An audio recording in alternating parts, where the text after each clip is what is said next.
Excellent document. Particularly, this would interest you. And using all means which may be found necessary to defeat the present conspiracy. Precisely. How are you, Mr. Sinclair? And I must say to you, as I have said to Craig in August and to others since, this document that you have written is excellent. I would not change one word of it. Excellent document. Hear, hear. Thank you, Carson. There were many people in its making. And of course, we have to thank Craig for the style and title of a solemn league in Covenant. Come now, surely we have the Scottish Covenanters to thank for that. We have, and for more besides. Just as they staked life and liberty for sacred principles, so our declaration is a solemn promise made before God. It is a pledge of resistance against a government which has broken faith with its people. And that government will realise that our resistance is real. This pledge will appear mere swagger and bravado, gentlemen, unless it is backed by the force of arms. Major Crawford has those matters well in hand. I have, gentlemen. I have been arming our men for almost 20 years for a fight that I know will come. And every true son of Ulster is ready to play his part. Gunnar himself has said that we would be justified in defying this corrupt parliamentary bargain by all means in our power, including force, and that we would be supported by the overwhelming majority of the British people. Well, you know that I am not the man for the game of bluff. We all know this, Carson.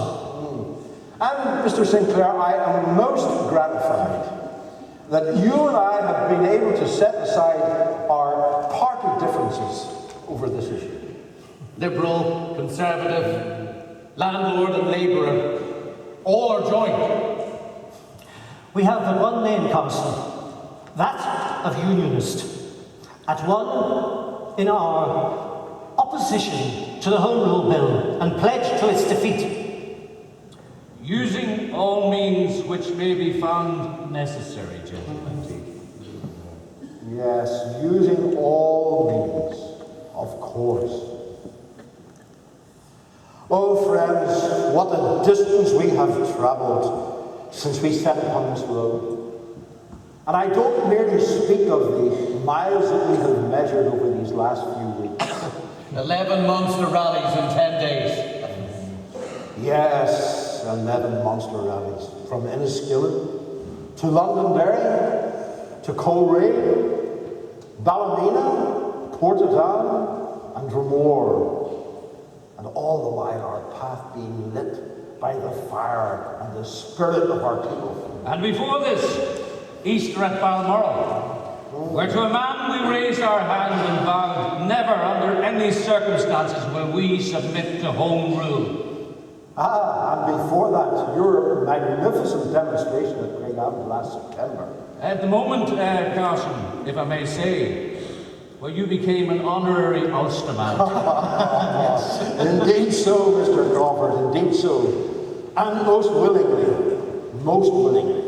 And before that, the meetings, conventions, councils, through times of dismay and crisis, ignoring the catcalls and scoffs from the radical press, or the equivocation from within our own ranks, harnessing and organising the will of our people to resist, whilst planning for the real possibility of being cast aside by our own Parliament. And before all this, 4 centuries of trials and triumphs and deliverance.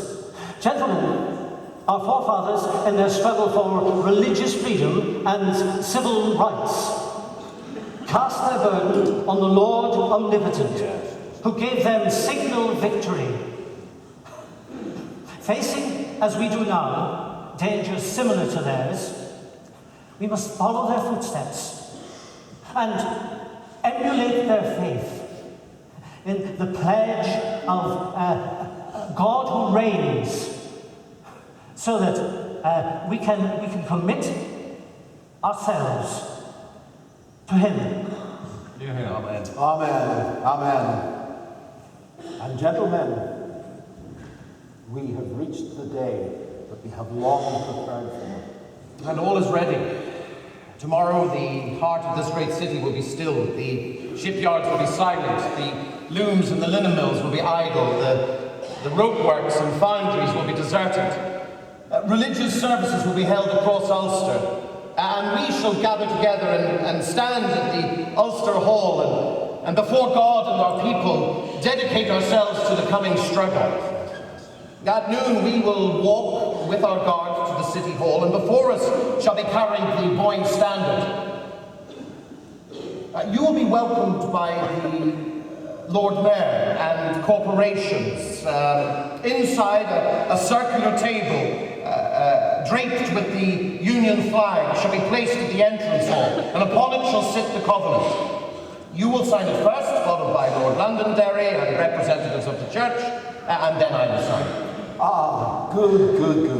And I have every confidence that the day will be splendidly managed by you, Major Crawford, and of course the rest of the committee. The marshals will admit the general public in batches of 400 or 500 at a time, and they will sign, men and women, the covenant or the declaration at rows of tables erected in the corridors of the City Hall. And across Ulster, from Antrim to Monaghan, from Down to Donegal, our people will put their name to that pledge. By tomorrow night, the people of Ulster, in their hundreds of thousands, will have demonstrated to the British people, to Parliament, and to all the world our resolve that, come what may, Ulster will never yield up its citizenship. Yeah. Well, gentlemen, let us go now in the sure confidence that God will defend the light.